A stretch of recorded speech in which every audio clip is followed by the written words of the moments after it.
The disgraced former president Donald Trump would have been convicted of crimes for his failed attempts to retain power after the 2020 election, if not for his victory in last year's U.S. presidential election, according to Special Counsel Jack Smith's report released by the Department of Justice today.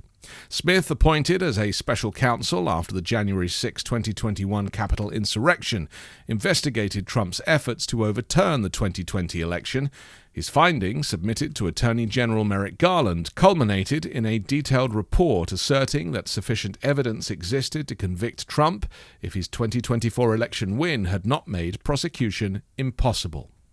The department's view that the Constitution prohibits the continued indictment and prosecution of a sitting president is categorical and does not depend on the gravity of the crimes, the strength of the government's proof, or the merits of the prosecution, which the office fully supports, Smith wrote.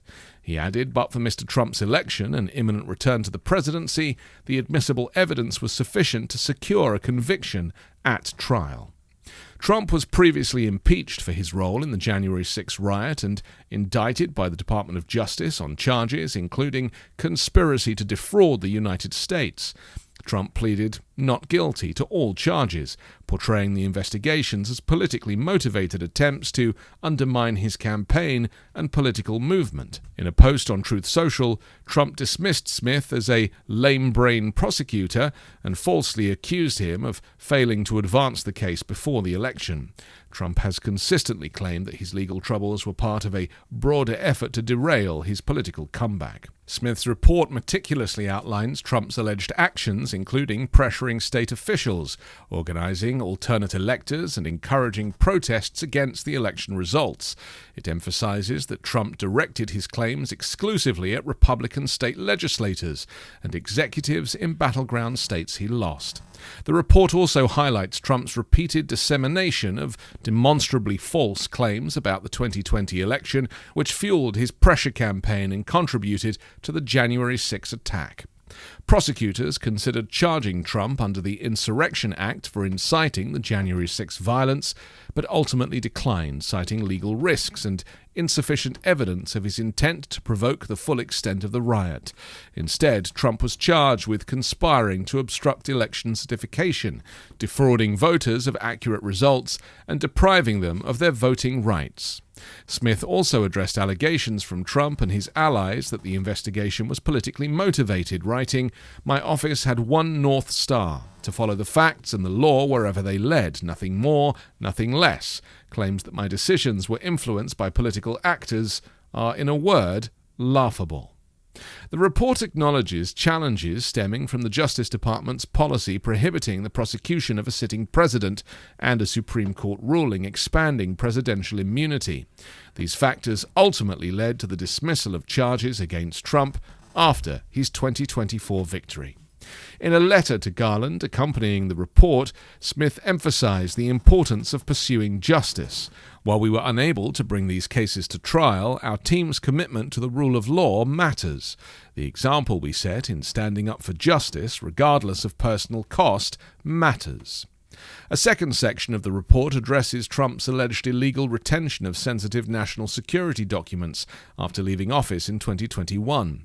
The Justice Department has withheld this portion while ongoing legal proceedings against Trump associates charged in the case. The Justice Department has withheld this portion while ongoing legal proceedings continue against Trump associates charged in the case. Smith and his team had made a preliminary determination that the admissible evidence could justify seeking charges against certain co-conspirators. The office had also begun to evaluate how to proceed if Trump had lost the election. Had he been defeated, it's likely those cases would have moved forward.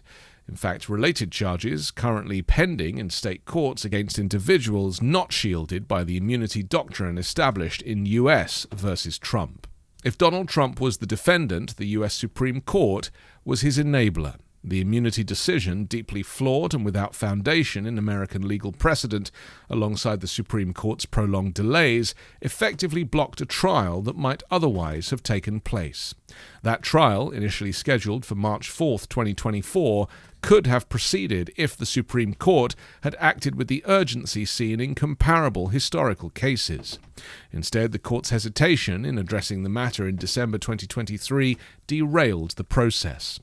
Even with the constraints of the immunity doctrine, the trial could have occurred had the court moved decisively. As we reflect on the Supreme Court's role, its culpability must remain front and centre in efforts to safeguard democracy. Will this court be remembered as one that narrowly refused by a 5-4 vote to halt Trump's recent criminal sentencing in New York? Or will it be defined by its creation of the reprehensible immunity doctrine that undermined accountability? Trump, a convicted criminal who is set to be inaugurated as the 47th president on Monday, was recently sentenced to an unconditional discharge for 34 felony counts related to falsifying business records during the 2016 election. His White House is expected to become the epicenter of corruption. I'm Anthony Davis. You can find me on the 5 Minute News YouTube channel and podcast, on Wednesdays co-hosting Uncovered, and on Sunday on The Weekend Show with Midas Touch.